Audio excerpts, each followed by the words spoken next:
In February 1957, police discovered the body of a young boy just off Susquehanna Road in Philadelphia's Fox Chase section. With his identity unknown, the child became known as the boy in the box. And despite decades of investigation, the case remains one of the Philadelphia area's most enduring unsolved mysteries. Until December 8, 2022. How was the boy in the box found? Investigators found the boy in the box at about 10:20 a.m. on Tuesday, February 26, 1957, according to an Enquirer report from the following day. Frederick Benanis, a junior at La Salle College, first saw the box the Sunday before police found the boy's body. He had been driving on Susquehanna Road when a rabbit ran in front of his car, causing him to get out and chase it, but losing it in the underbrush off the road.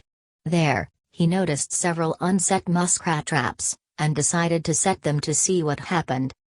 And that's when he saw the box, as well as the boy's face, which he mistook for that of a doll.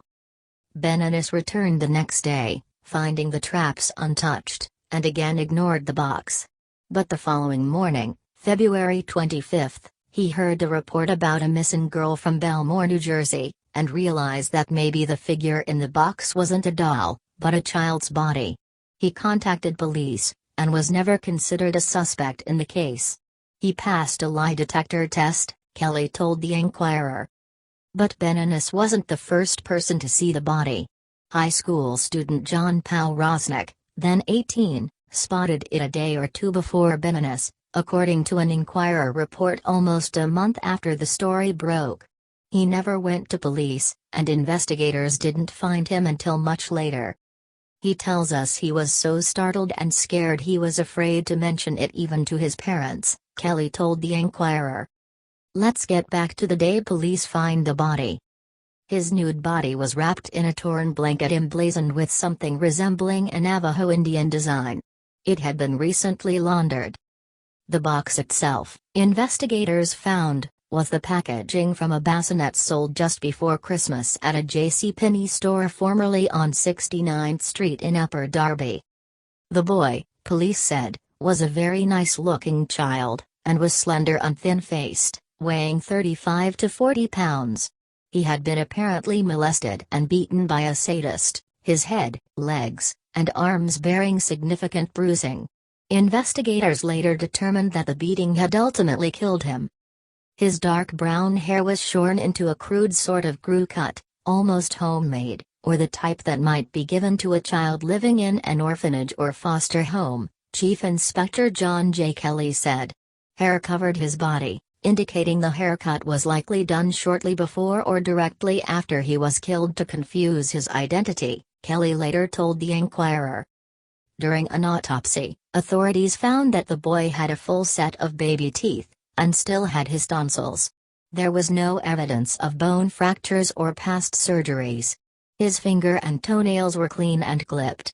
He had never been vaccinated, so he apparently never attended school, according to an Enquirer report from a week after the boy was found. He came from a home where the parents gave him loving and tender care, Kelly said at the time. The parents were at least neat and clean. In the months after the boy's body was discovered, investigators received hundreds of tips from Philadelphians and out-of-towners. By April 1957, more than 50 people from outside the city, as well as 85 city dwellers, attempted to identify the boy, and police received 500 letters in relation to the case. Police took to sending out circulars with photos of the boy and the blanket he was wrapped in, as well as a detailed description of his body and where he was found. The week he was discovered, police sent 4,000 circulars to city physicians, and 10,000 more to police departments throughout Pennsylvania and other eastern states. A few days later, they prepared 25,000 more. Police then sent out 300,000 circulars alongside Philadelphia Gas Works and Philadelphia Electric Company bills in what the Enquirer called the greatest circularization in the history of this city. The handbills also appeared in area grocery stores, drug stores, and train stations. And by April, State liquor stores throughout Pennsylvania were displaying posters of the dead boy, marking the first time in the history of the Liquor Control Board, then only 24 years old, that police were permitted to use their facilities in such a way. The Enquirer printed the posters as a public service, according to a report. Those efforts led to hundreds of tips, but none panned out. As soon as a week after the boy was found, the investigation was at a virtual standstill, the Enquirer reported. And it would remain that way for decades. How was the boy in the box buried? By July 1957, the boy's identity was still unknown and his body had laid in the city morgue for months. So, detectives held a funeral for the boy, taking up a collection to pay for the associated costs, and receiving help from the Funeral Directors Association of Philadelphia. The Mann Funeral Home handled the service. The boy was placed in a small white casket and buried in a potter's field in Holmesburg. Detectives Samuel Powell, Robert Bilton, and Andrew Widger, as well as Alan Ressa of the Medical Examiner's Office, served as his pallbearers. As the Enquirer reported on the day of the funeral, no grieving kinfolk were in attendance.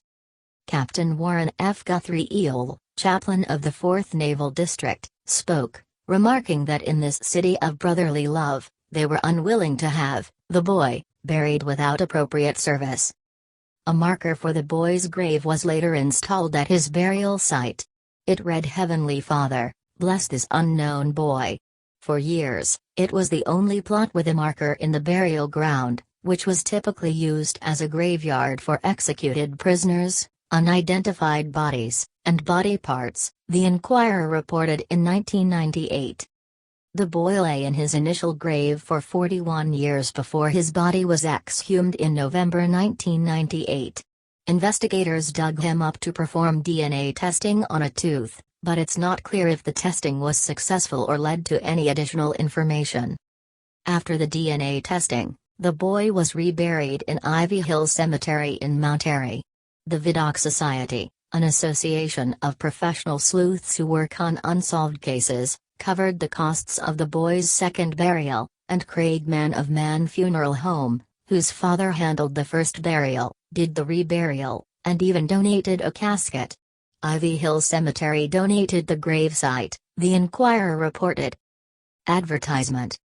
About 100 people attended the graveside service on November 11, 1998. And the boy received a new grave marker, this time reading, "America's Unknown Child." Today, we are re-interring him and calling him America's Unknown Child as a symbol of our nation's abused children, missing children, and murdered children, said William Fleischer, head of the Vidocq Society. We are validating this little boy's life. Our mission is to go forward from this day and put a name on that tombstone. Were there ever leads in the boy in the box case? In 2002, 45 years after the boy was found, investigators got what seemed like a promising lead.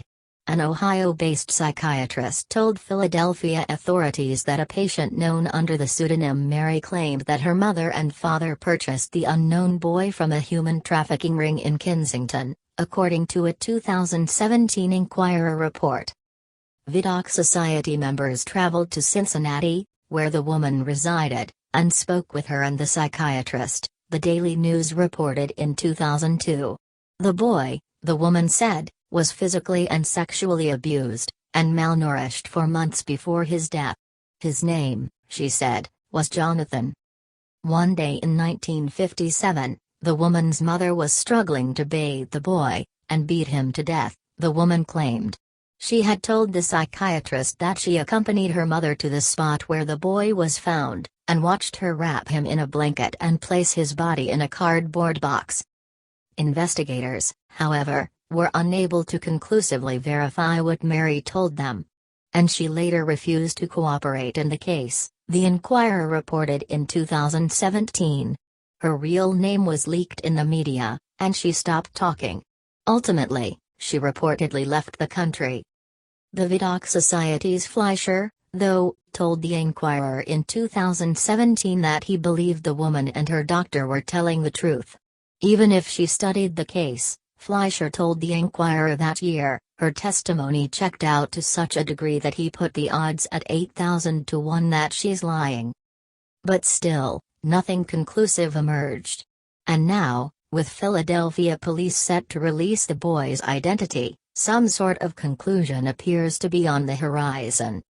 "I think it's going to happen when it was meant to happen," Fleischer said in 2017. "Hey, I hope it happens when I'm alive." So finally, after almost 66 years, the identity of this boy was revealed.